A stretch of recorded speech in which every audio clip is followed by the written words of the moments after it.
బాబాగారి దగ్గరకు వెళ్ళి మనం అన్నీ అడుగుతూ ఉంటాము, నాకు ఇది కావాలి అది కావాలి అని. కానీ ఆయన మనం అడిగినవన్నీ ఏదో రకంగా ఇస్తూనే ఉంటారు.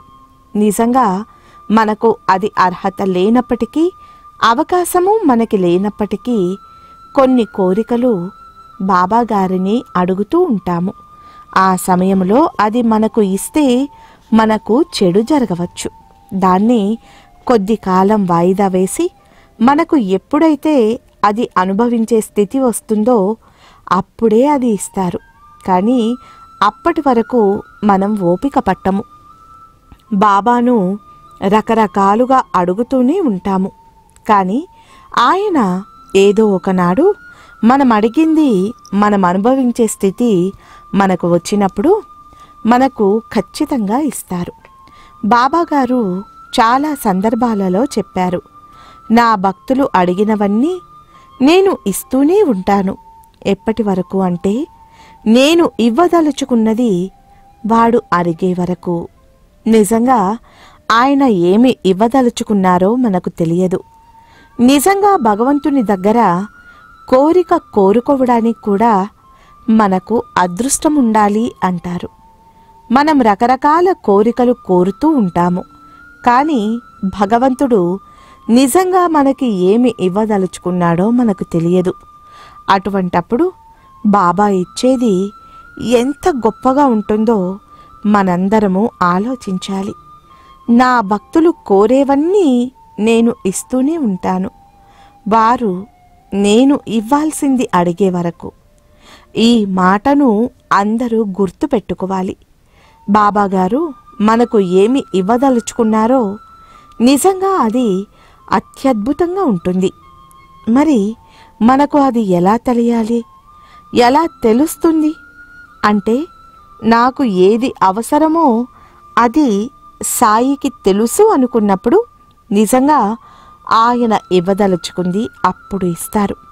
ఎప్పుడైతే మనం కోరికలు లేని స్థితిలోకి వెళ్తామో, కోరికలు లేని స్థితిలోకి వెళ్ళడం కష్టం కదండి. రకరకాల కోరికలు ఉంటాయి. నిత్యము మన లౌకిక జీవితంలో అనేక రకాల సమస్యలు వస్తూ ఉంటాయి. మరి అలాంటప్పుడు బాబాగారిని అడగకుండా ఎలా ఉంటాము? ఒక్కసారి ఒక సంవత్సరం ఉండి చూడండి. బాబా, మంచైనా చెడైనా, నాకు ఏ ఆపద వచ్చినా, కష్టం వచ్చినా, సుఖం వచ్చినా ప్రతిదీ నీ ప్రసాదంగా స్వీకరిస్తాను. నాకు ఏది కావాలో అంతా నీకు తెలుసు. అలాంటప్పుడు నేను ప్రత్యేకంగా నిన్ను అడగవలసిన అవసరం లేదు అని చెప్పి పూర్తిగా సంపూర్ణ సర్వస్య శరణాగతి చేసి చూడండి. ఆయన ఇవ్వదలుచుకున్నది ఇచ్చేది ఎంత అద్భుతంగా ఉంటుంది అంటే అంత అద్భుతంగా ఉంటుంది. ఆ ఇవ్వడం అనేది కేవలం లౌకికంలో ఒక ఆస్తులో, ఉద్యోగాలో, పెళ్ళో ఇవి మాత్రమే కాదు. శ్రీ సాయి సచ్చరిత్రను జాగ్రత్తగా చదివినప్పుడు అర్థమవుతుంది. బాబాగారు శరీరంతో ఉన్నప్పుడు 2 రకాల వ్యక్తులు వచ్చేవారు. ఒకటి సాయిబాబాను అంటిపెట్టుకున్న వ్యక్తులు, మహల్సాపతి లాంటి భక్తులు కావచ్చు, శ్యామ కావచ్చు, కాకాసాహెబ్ దీక్షిత్, జోగ్, మేఘశ్యాముడు లాంటి వారు. వీరంతా బాబాను అంటిపెట్టుకుని ఉన్నారు. అయితే సాయిబాబా దగ్గర ఈ 15 మందో 30 మందో అంకిత భక్తులు ఉన్నారా? కాదు. ఈరోజు మనం లక్షల సంఖ్యలో ఏ విధంగా షిరిడీని సందర్శిస్తున్నామో ఆ రోజు కూడా వందల సంఖ్యలో, వేల సంఖ్యలో భక్తులు బాబాగారిని దర్శించుకున్నారు. అయితే ఇక్కడ 2 మార్గాలు. ఎవరైతే బాబాకు అంకితంగా ఉన్న భక్తులు, మహల్సాపతి, శ్యామ ఇలాంటి భక్తులు ఎవరైతే ఉన్నారో వీళ్ళు ఒకవైపు ఉన్నారు. రోజూ వచ్చిపోయే భక్తులు కొంతమంది కోర్టు కేసుల కోసం, కొంతమంది ఆస్తుల వివాదాలతో, పెళ్ళిళ్ళ కోసం, పిల్లల కోసం ఇలా రకరకాల కోరికలతో వచ్చిపోయే భక్తులు ఇంకొక వైపు.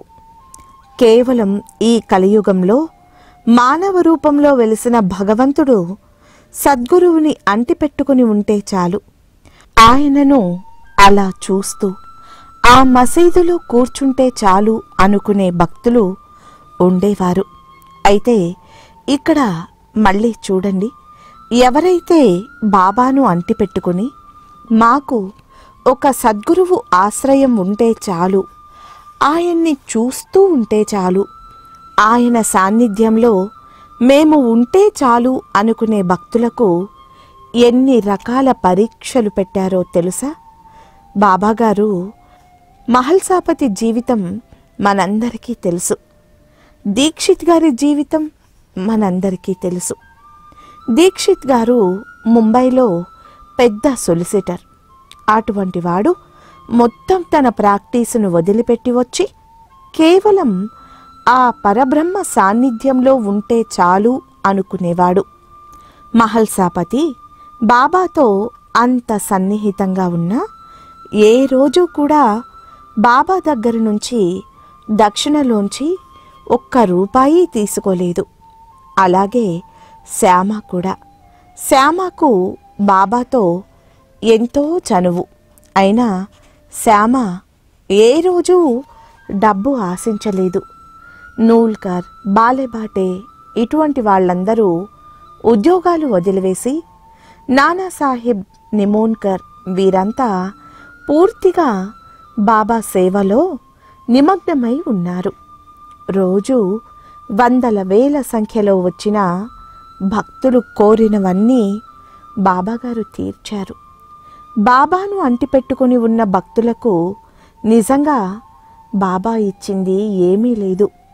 ఇది మనం మామూలుగా సాధారణంగా చూస్తే కనిపించే విషయం.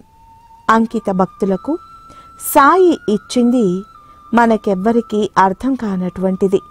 వీళ్ళందరినీ జన్మ జన్మల బంధం చేత దీక్షిత్ను, మహల్సాపతిని, శ్యామను, నూల్కర్ను, మేఘశ్యాముణ్ణి, బాలెబాటేను వీళ్ళందరినీ మళ్ళీ తన కొలువులోకి తెచ్చుకొని వారికి ఎలాంటి లౌకికపరమైన వాసనలు అంటనివ్వకుండా జీవిత పరమార్థాన్ని అందించారు.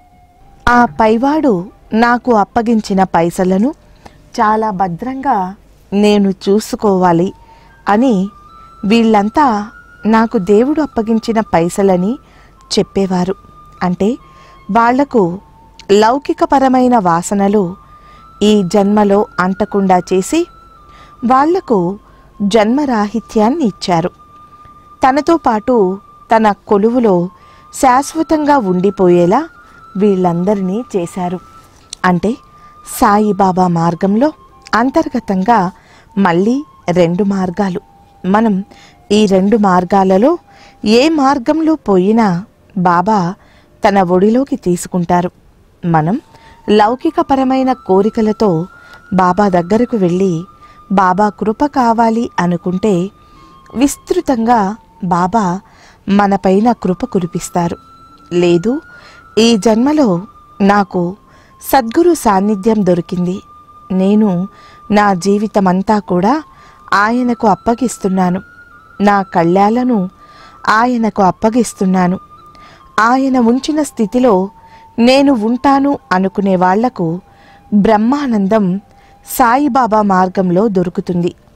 చాలామంది అంటూ ఉంటారు, బాబా నేను మహల్సా అంత గొప్పోణ్ణి కాను, ఆ స్థితిని నేను తట్టుకోలేను అని చెప్పి. మహల్సాపతి ఆ రోజు ఆ స్థితిని తట్టుకున్నాడు కాబట్టి జన్మరాహిత్యాన్ని ఇచ్చాడు. చక్కగా ఏకాదశి రోజు బాబాగారే స్వయంగా వచ్చి మహల్సా ఇక రా అని తీసుకుని వెళ్ళినటువంటి ఒక అద్భుతమైన ఘట్టం.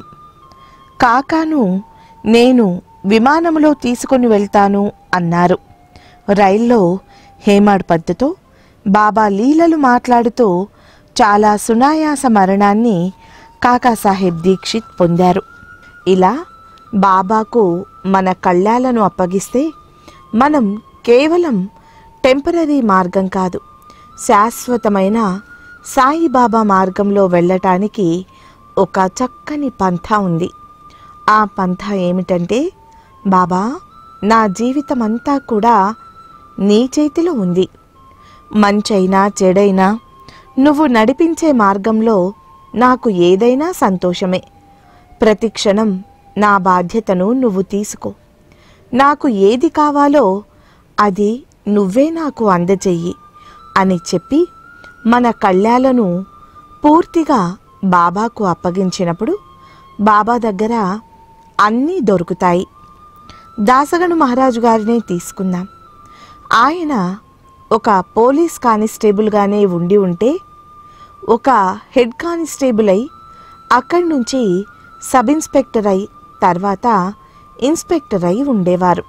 కానీ అలాంటి దాసగను మహారాజు గారిని వెంటపడి తీసుకువచ్చి ఆధునిక మహీపతిని చేశారు.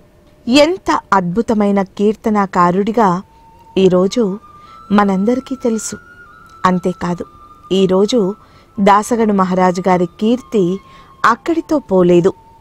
ఈరోజు మరాఠా దేశంలో అనేక యూనివర్సిటీలు దాసగను మహారాజు గారి రచనలను పాఠ్యాంశాలుగా పెట్టారు.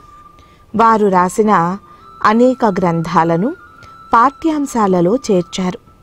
అంత కీర్తిని బాబాగారు ఇచ్చారు అంటే బాబాగారి మార్గంలో కేవలం మనం కోరికలు తీర్చుకోవడం, బాబా ఒక విగ్రహ రూపంలో ఉన్నారు అనుకోవడం, కేవలం బాబా అంటే మనం కోరినవన్నీ తీర్చేవారని మాత్రమే కాదు, బాబా మార్గంలో ఉన్న ఒక అద్భుతమైన కోణాన్ని మనకు మనం ఆవిష్కరించుకోవాలి. మీరు ఒక్కసారి ప్రాక్టీస్లో పెట్టి చూడండి. బాబా, నా జీవితాన్ని నీ పాదాల చెంత పెట్టాను. నా జీవితాన్ని నడిపించాల్సింది నువ్వే. ఖచ్చితంగా నాకు ఏది కావాలో అది నువ్వు నాకిస్తావు అనే సంపూర్ణ విశ్వాసాన్ని బాబా పైన పెట్టండి. ఎంతో అద్భుతంగా ఉంటుంది. ప్రపంచంలో డబ్బు పెడితే అన్నీ దొరుకుతాయి. డబ్బు పెడితే ఆహారం, ఇల్లు, స్థితి, స్థాయి అన్నీ దొరుకుతాయి. కానీ ప్రపంచంలో కొనలేని రెండు వస్తువులు సుఖము, శాంతి. సుఖము మాకు ఉందండి. పెద్ద లగ్జరీ బంగ్లా, లగ్జరీ కారు ఉంది. సుఖమంటే మళ్ళీ ఆ సుఖం కాదు. ఎప్పుడైతే మనలో శాంతి ఉంటుందో ఆ శాంతి, తృప్తి ద్వారా పొందే సుఖం అంటే నేను ఈ స్థితిలో చాలా సంతోషంగా ఉన్నాను. నిజానికి మనందరం ఆత్మ పరిశీలన చేసుకుంటే ఎవరమూ కూడా మనం ఉన్నటువంటి స్థితిలో ఆనందంగా లేము అనే విషయాన్ని ఖచ్చితంగా మనం ఒప్పుకొని తీరాలి. ఎందుకంటే ప్రతిరోజు ఏదో ఒక బాధ.